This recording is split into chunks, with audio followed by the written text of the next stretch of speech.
Hey guys, welcome back to my channel. My name is Bree, and today I wanted to share with you guys how the Daniel fast went for me. I went on the Daniel fast from January 4th to January 24th, and during this fast I didn't eat any meat, any processed foods, and no dairy, no sugar. I don't think I had any juice either.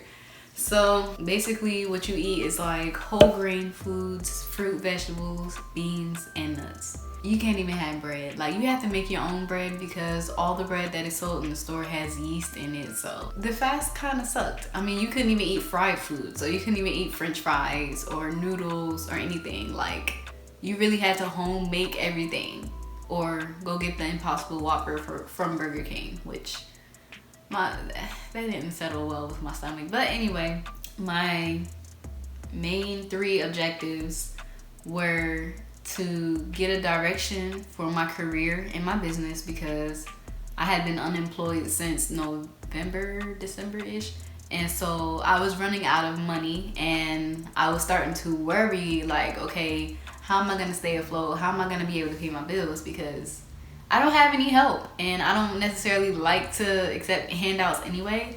So I was just like, Lord, please create a way out of no way. I really need a job. Please reveal to me what direction my career is going to go in the month of January. The second thing that I prayed for was for a relationship with a God-fearing man.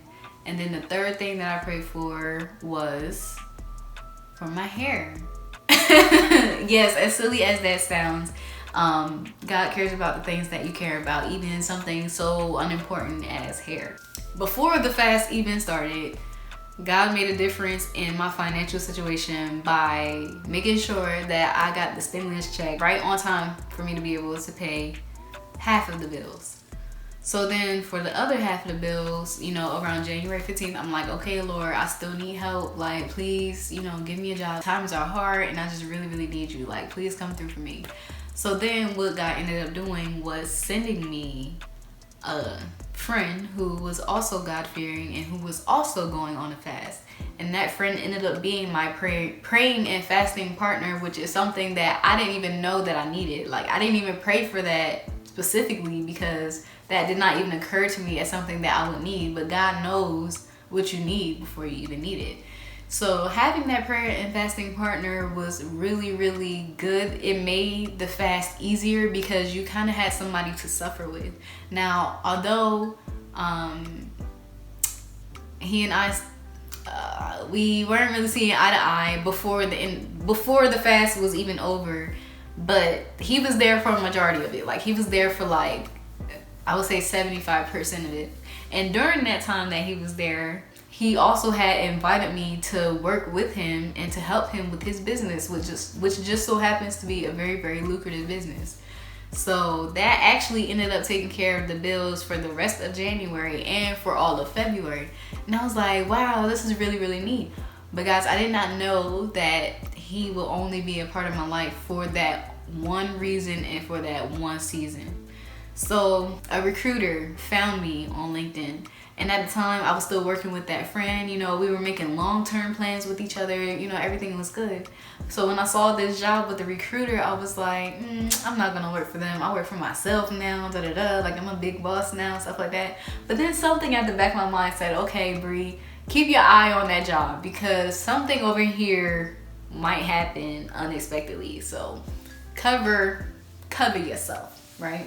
And at the time, I thought that it was going to be my friend. I thought that God had touched his heart to consider me to be his, like, executive assistant, but that guy ended up leaving.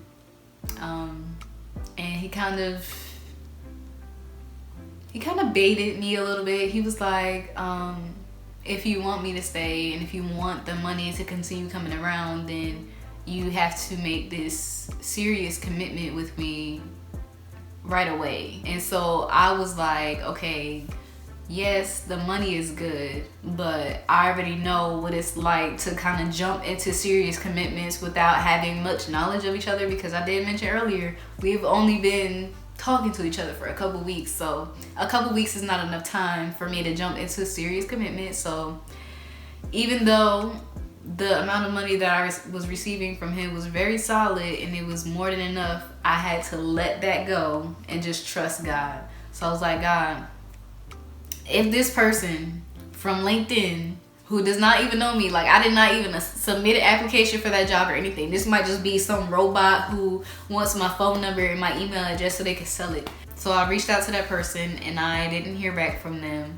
And then the fast pretty much ended. No money, no job prospects, no nothing. So I was like, God, please, even though the fast is over, it's still January. Please make a way, please make a way.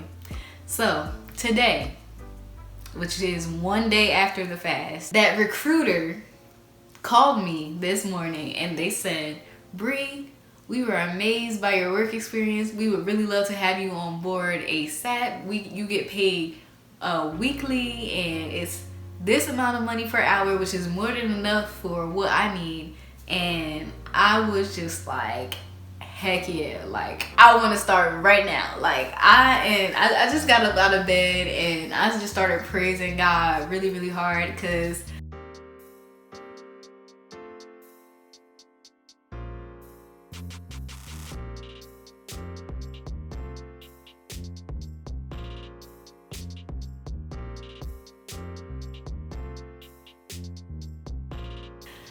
he did it. Like he did exactly what I needed. Now, he solved the problem of financial security, right? And although I thought this friend was gonna be my relationship for 2021, it ended up not being that way. But it also taught me that maybe there's a reason for this season of singleness. Maybe there's something that I need to be focusing on rather than a relationship, because relationships take a lot of work, and I still have a lot of work to do as far as my business. So I'm just like, God, okay, maybe not a relationship right now, but you know, reveal to me what my purpose is in this season of singleness and allow me to patiently wait for you to be ready to give me a relationship. And then thirdly, my hair, right?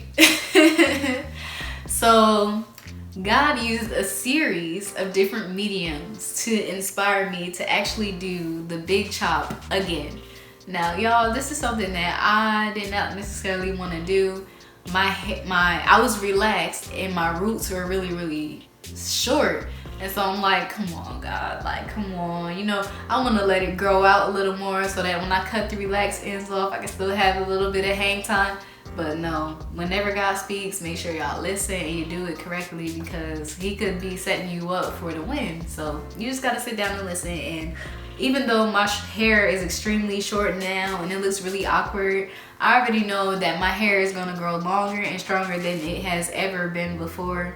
And just letting go of those dead ends, relaxed ends, a texture that was not even meant for me to have anyway, I already feel good, and I'm already looking forward to getting some sister locks, which is the hairstyle that the Lord revealed to me that I was meant to have. I didn't even know about sister locks until like a few weeks ago. Like, God will create a purpose for you and then give you a vision and then put the desire in your heart for that vision. And I feel like that's what he did with the sister locks, y'all. So pretty soon here, y'all gonna see my hair swinging by the beach with the little like, y'all, I just feel so good about this. I'm so glad that I went on a Daniel fast, and I would be more than happy to share with y'all some of the recipes that I made that helped me get through the fast.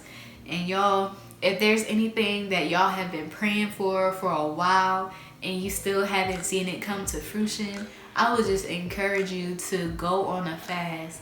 It doesn't necessarily have to be the Daniel fast, and it doesn't also have to be for 21 days, but if you set aside time for God and you make your intentions clear and you show him that you're willing to make sacrifices for him in order to get the things that you're praying for, I promise you, your life is going to change just like mine did. So thank y'all so much for watching. I know this was a pretty long video, but I just had to get it out. Like, I just had to tell somebody what God has done for me. And your girl is no longer worried about losing this roof or losing my vehicle. Like, your girl is good, okay? Because I had faith. Yeah. So there you go. Pray for me and I'll pray for you. See y'all next time.